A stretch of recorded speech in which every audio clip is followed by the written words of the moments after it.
à l'action.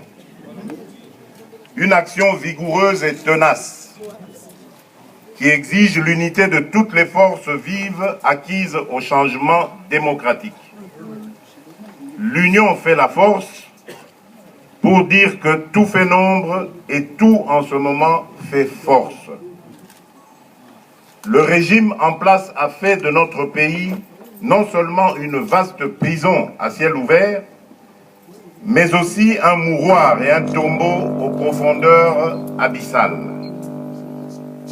La population souffre, mais elle meurt énormément à cause d'un individu, Joseph Kabila, qui est la haute incarnation du mal congolais. Les 5 chantiers dont on nous parlait jadis se sont transformés en 5 fléaux. 1. L'insécurité généralisée. 2. La corruption et l'enrichissement illicite. 3. Les tueries de masse. 4. La tyrannie. 5. L'illégitimité et l'illégalité.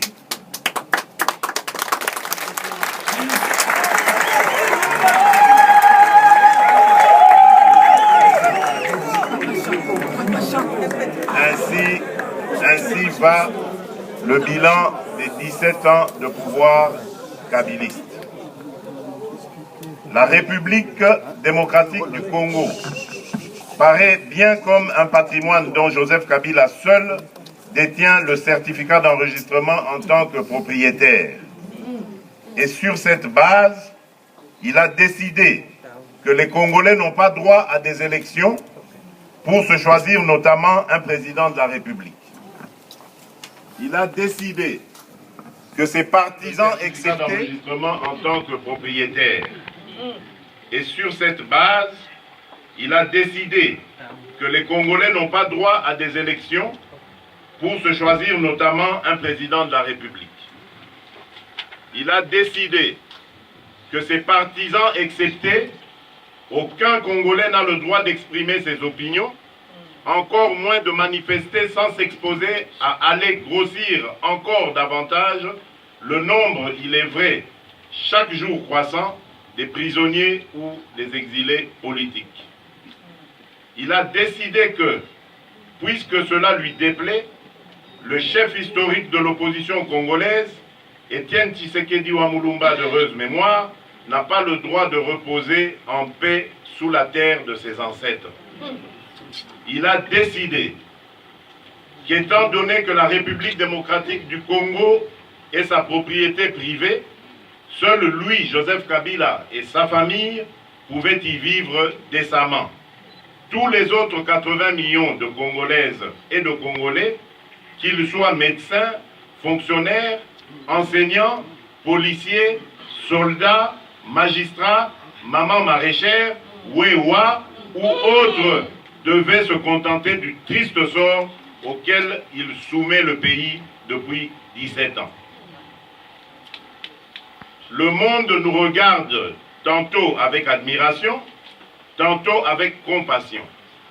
C'est ainsi qu'après le deuxième conclave du rassemblement, je me suis rendu à l'étranger pour porter haut et fort le message de notre peuple en le paraphrasant, Kabila doit partir.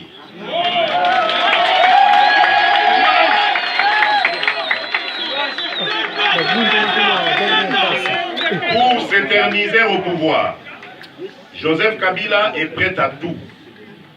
Dans son plan machiavélique, non sans cynisme avéré, il continue de multiplier les artifices et subterfuges de toutes sortes et n'hésite pas à utiliser des moyens qui heurtent la conscience humaine, comme l'ouverture des foyers d'insécurité, notamment dans le Kasaï, où l'on déplore des massacres et autres crimes ignobles dont sont victimes les civils, parmi lesquels les 2 experts des Nations Unies.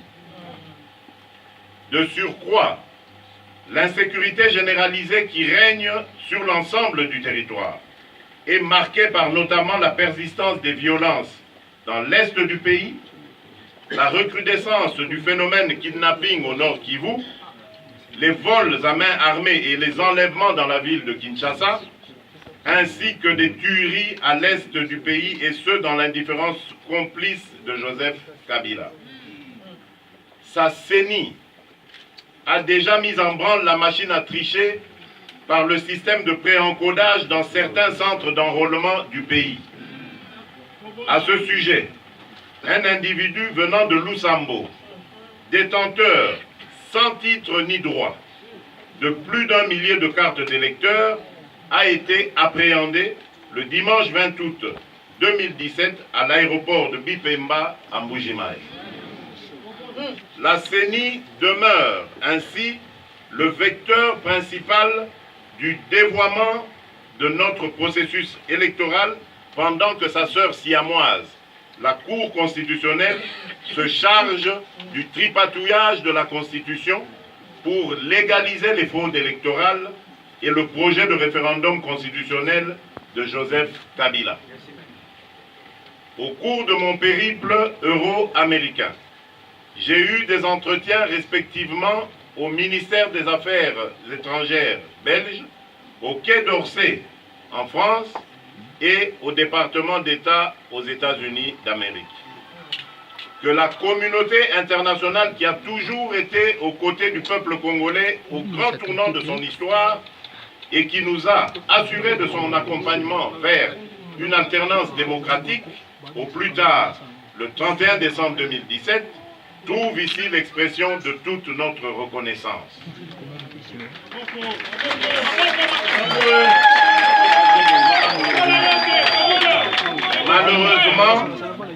Malheureusement, quelle n'a pas été notre indignation de voir l'Union africaine et la SADC, qui devraient se montrer solidaires du peuple congolais, s'employer à soutenir un individu, Joseph Kabila, qui reste l'unique et le seul obstacle sur la voie de l'organisation des élections dans notre pays.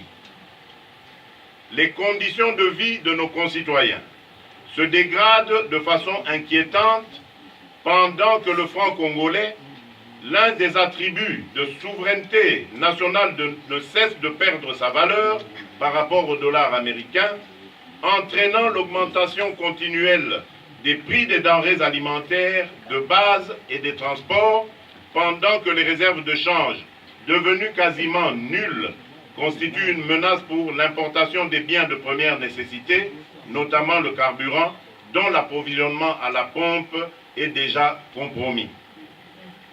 Avec un crédit ébranlé et se trouvant quasiment dans une situation de cessation de paiement, l'État congolais court tout droit vers une faillite qui risque d'être durable. Dans ces conditions, les salaires des fonctionnaires et agents de l'État sont impayés, l'activité économique tourne au ralenti, condamnant la majorité écrasante des Congolais à vivre dans une misère indescriptible.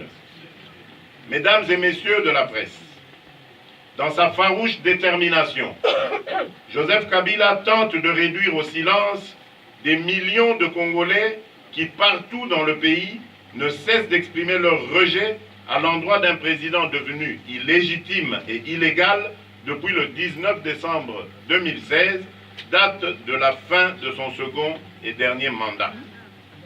En effet, prenant appui sur ses bras répressifs lourdement armés, ce dimanche 3 septembre 2017, Joseph Kabila a non seulement empêché la tenue du meeting du rassemblement, mais encore a réprimé dans le sang des milliers de Congolais venus me réserver leur massif et chaleureux accueil.